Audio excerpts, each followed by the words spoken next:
Hello दोस्तों, कैसे हो। उम्मीद करता हूँ कि आप सभी अच्छे होंगे। आज हमारा दूसरा दिन है, तो अगर आप हमारे चैनल पर नए हैं तो सब्सक्राइब करें और साथ में घंटी अवश्य दबाएं ताकि आने वाले सभी नोटिफिकेशन आपको मिलते रहे।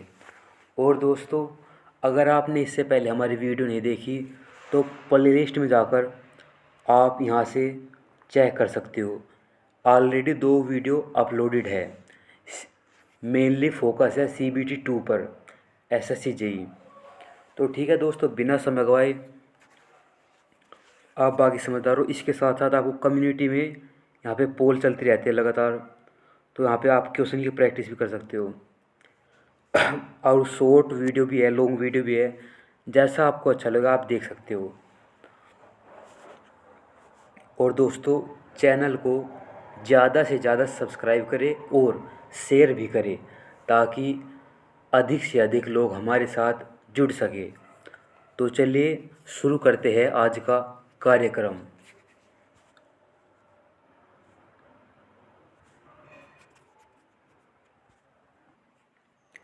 तो आज का पहला प्रश्न ये रहा स्क्रीन पर। The mortar use for masonry construction are classified based on strength in IS 2250 and IS 1905 according to their designation L1, L2, H1, H2, M1, M2. The correct sequence of increasing order of their strength। तो इसमें motor की जो strength है इसका increasing order पूछा गया है। तो दोस्तों, हमें याद है कि सबसे पहले H1 होता है, फिर H2, फिर M1, M2, L1, L2। ठीक है दोस्तों, ये बहुत ज़्यादा इम्पोर्टेंट पर्सन है, आपको याद होना चाहिए। मैं आपको इसकी वैल्यूज़ भी दिखा देता हूँ। तो दोस्तों, इसकी वैल्यू ये रही। सबसे पहले होता है H1 की वैल्यू होती है 10। फिर होता है H2 की वैल्यू 6.0 से 7.5 के बीच होती है। फिर होता है हमारा M1 3 से 5 तक, एंड M2 होता है हमारा 2.0 से 3.0 तक। फिर हमारा L1 होता है 0.7 से 0.7, और फिर L2 होता है 0.5। तो ये मोस्ट इम्पोर्टेंट वैल्यू है जो आपको याद होनी चाहिए। यहाँ पर एक M3 भी है जो कि यहाँ पर नहीं गिवन है, वो होता है शायद 1.5 से 3 होता है। तो ये वैल्यूज़ बहुत ज़्यादा इम्पोर्टेंट है, आप इनको याद कर लीजिए। अगर आपके शॉर्ट नोट्स में ये नहीं है तो इन्हें ज़रूर ऐड कीजिए। Question number 2। The compressive strength of a standard good 1:3 Portland cement sand motor after 3 days of curing should not be less than. तो इसमें पूछा गया है कि 3 डे की क्यूरिंग की स्ट्रेंथ कितनी होती है। तो इसका सही जवाब होगा हमारा 175 किलोग्राम पर सेंटीमीटर स्क्वायर।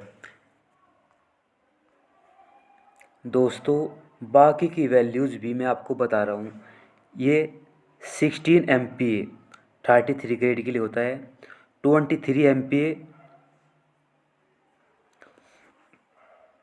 या फिर 230 किलोग्राम पर सेंटीमीटर स्क्वायर, 27 MPa 270 किलोग्राम पर सेंटीमीटर स्क्वायर फॉर 53 ग्रेड। ये वैल्यूज़ भी आप याद कर लीजिएगा। क्वेश्चन नंबर 3 ये रहा स्क्रीन पर। ये मैच द फ्लोइंग वाला है। इसमें लिस्ट ए को लिस्ट बी से हमें मैच करना है। तो यहाँ पर नॉर्मल ब्रिक वर्क्स में हम जानते हैं कि 1/6 का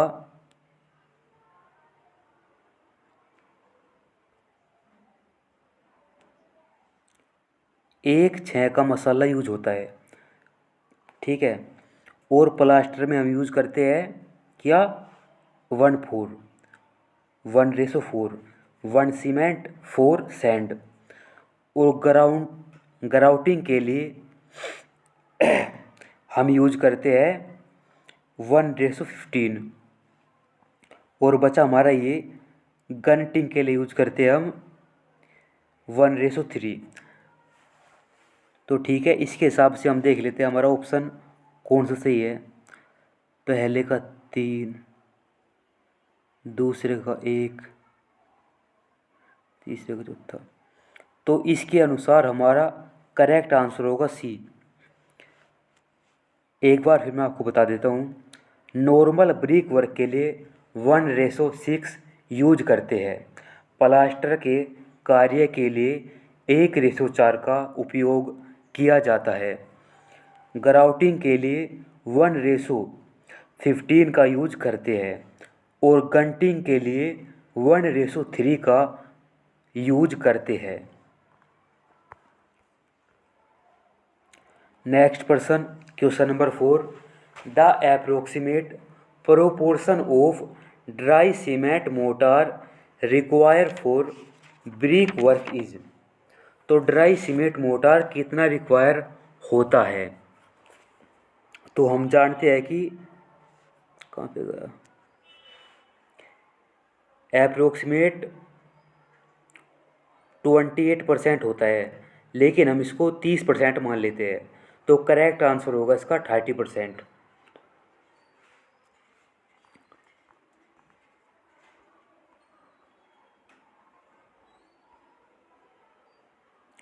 क्वेश्चन नंबर 5 असर्शन और रीजन बेस है। इसमें असर्शन दी है in masonry work bricks are joint together by cement mortar. एकदम सही बात है। जब हम चिनाई करेंगे तो उसमें सीमेंट मोटार का उपयोग करते हैं ईंटों को जोड़ने के लिए। रीजन दे रखा है इसका, cement mortar adheres more effectively to brick surface than other material.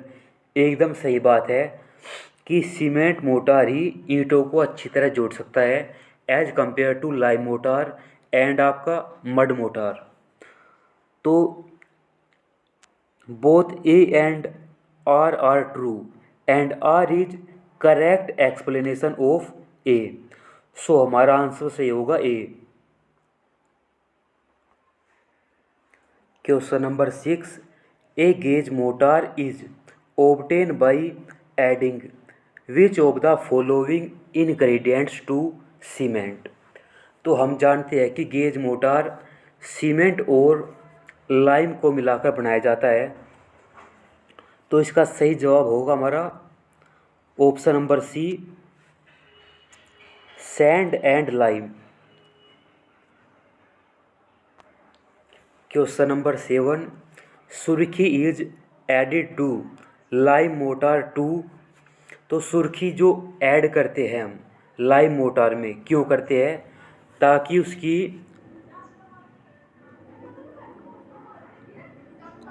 To impart hydroelectricity. तो सही आंसर होगा इसका डी। सुर्खी का यूज लाइम में किया जाता है हाइड्रोलिसिटी के लिए।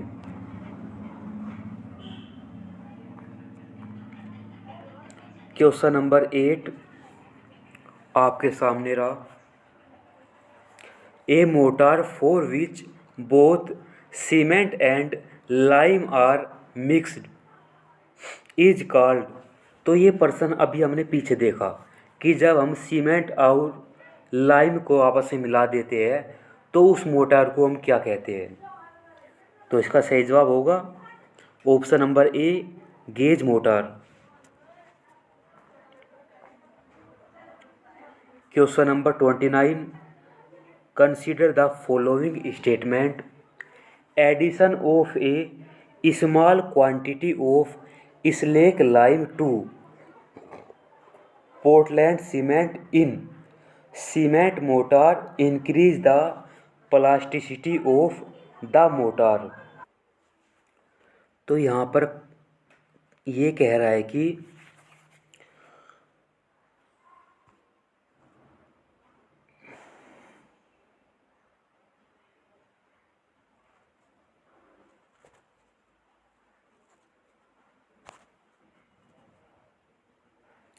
ओपीसी की प्लास्टिसिटी बढ़ाने के लिए हम इसमें स्लेक लाइम का यूज करते हैं, जो कि एकदम सही स्टेटमेंट है। Statement number 2, light weight motor is prepared by mixing cement and finally crush fire brick with water. नहीं, अगर हम फाइनली क्रश फायर ब्रिक का यूज करेंगे तो हमारा मोटार का वेट बढ़ जाएगा। लाइट वेट मोटार हमें प्राप्त होती है राइस हस्क एंड फ्लाइस से, क्योंकि उनका वेट बहुत कम होता है। इसी कारण से हमें लाइट वेट मोटार मिलती है। तो ये दूसरा गलत हो गया।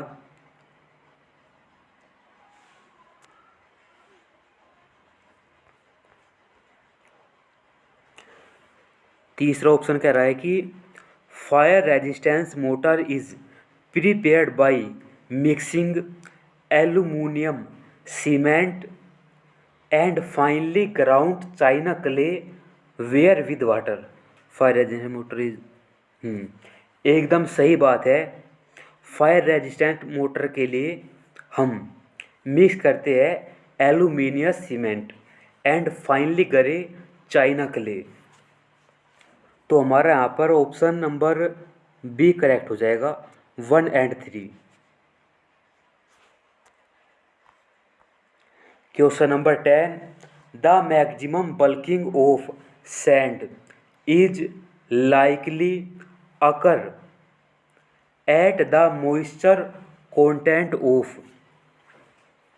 तो हमें पता होना चाहिए कि अप्रोक्सीमेट 6%, 5 से 6% के उस पर हमारा मैक्सिमम बकलिंग होता है। तो ऑप्शन ए करेक्ट है इसका। Question number 11, guniting is application of mortar. तो गंटिंग का प्रश्न है, ये पूछा गया कि गंटिंग क्या है, गंटिंग क्या है। तो इसका सही जवाब है ऑप्शन नंबर ए,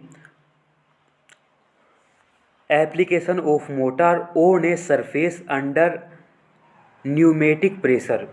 आपने देखा होगा कि जो कहीं पर डैम वगैरह बनाते हैं तो उसकी दीवार में कंक्रीटिंग करते हैं, तो बहुत ज़्यादा प्रेशर के साथ कंक्रीटिंग करते हैं। अप्रोक्सीमेट 120 से 160 किलोमीटर पर आवर स्पीड होती है, वेलोसिटी होती है उसकी।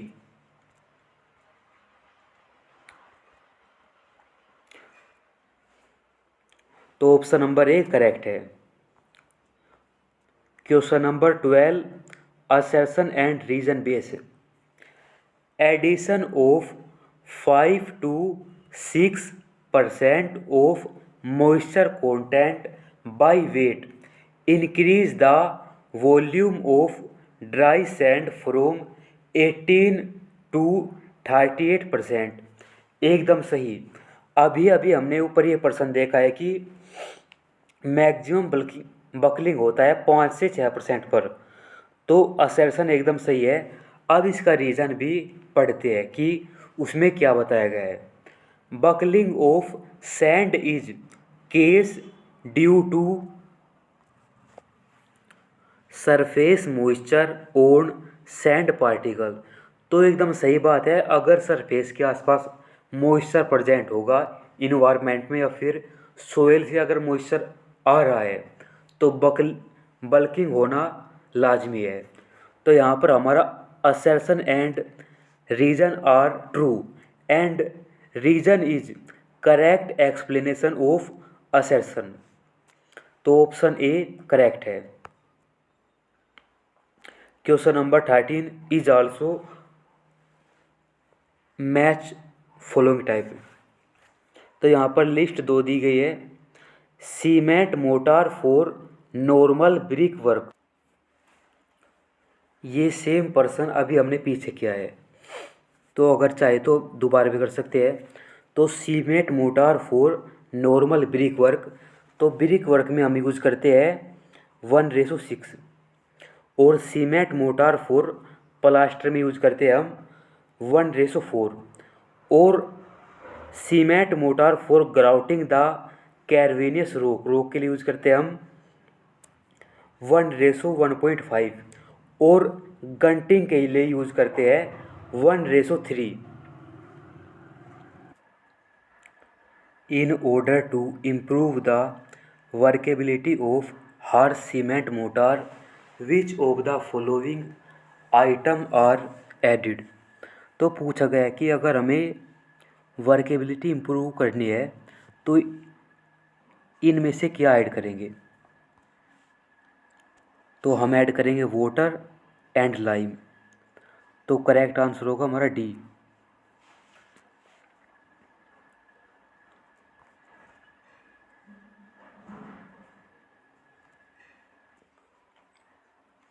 Question number 16, statement based question. इस प्रकार के प्रश्न अधिक आएंगे CBT 2 में, तो ये प्रश्न आपके लिए मोस्ट इम्पोर्टेंट है। Silicate type chemical resistant mortar has good resistance to hydrofluoric acid. Silicate type cement, तो ये भी करेक्ट है। Sulphur type chemical resistance mortar has poor resistance to alkalis. तो हमारा ऑप्शन दूसरा गलत हो गया। अगर हम यहीं से प्रश्न सोल्व करें तो देखो ऑप्शन दूसरा गलत है, तो दूसरा जिसमें है उसे हटा दो, इसे हटा दो। तो हमारे पास बचता है यहाँ पर सिर्फ ऑप्शन नंबर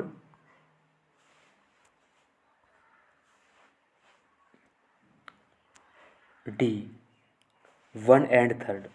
अब थर्ड को पढ़ लेते हैं, क्या थर्ड में। The interior surface of a building में be plaster with cement mortar containing. तो सिंपल सी बात है, 1:6 हम यूज करते हैं।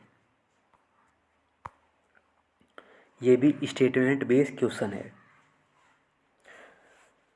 Phenomena of bulking of sand, it is due to film of water around sand particle. एकदम सही बात है। सैंड पार्टिकल के चारों तरफ यहाँ पे पानी की लेयर बन जाती है। It is due to capillary action, सही बात है। कैपिलरी के कारण हर पोर्स तक, हर पार्टिकल तक वाटर जाता है, जिसके कारण बल्किंग होती है। It is more in फाइनर sand, सही बात है। जितना ज़्यादा फाइनर सैंड होगा उनका सरफेस एरिया ज़्यादा होगा, तो इसी वजह से वे ज़्यादा बल्क करेंगे। तो सही आंसर होगा इसका option number A. 1, 2 and 3 all are correct.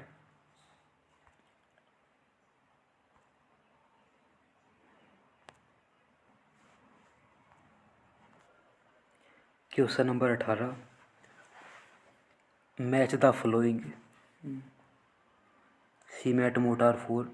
ये तो हमने अभी किया है, 2 बार कर चुके हैं, तो ये पर्सन बहुत ज़्यादा रिपीट हो रहा है, तो आपको याद होना चाहिए एकदम। पर्सन नंबर 19, वहन sand for construction work is stored at site in stack of 61 centimetre height. What allowance due to sinkage and shrinkage should be provided। तो 12.5% का यहाँ पर अलाउंस प्रोवाइड कराते हैं।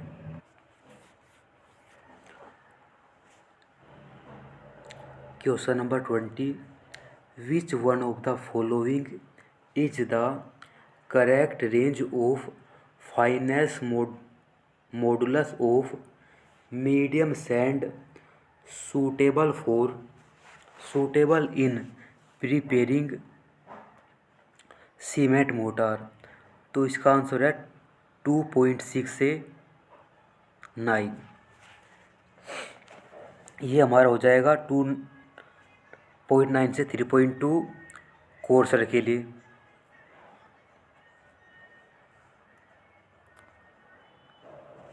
चलो मैं आपको वैल्यूज़ दिखा देता हूँ सभी की।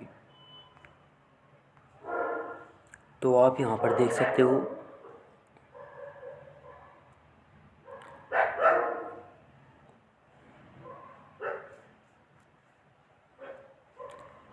कोर्स के लिए 2.2 से 2.6, मीडियम के लिए 2.9 से 2.6 से 2.9, फाइन के लिए 2.9 से 3.2। Question number 21, cement mortar richer than 1:3 are not use in masonry work because. तो पूछा गया है कि 1:3 से ज़्यादा का सीमेंट मोटार का रेशो क्यों यूज नहीं करते मैसनरी में, क्यों अवॉइड किया जाता है।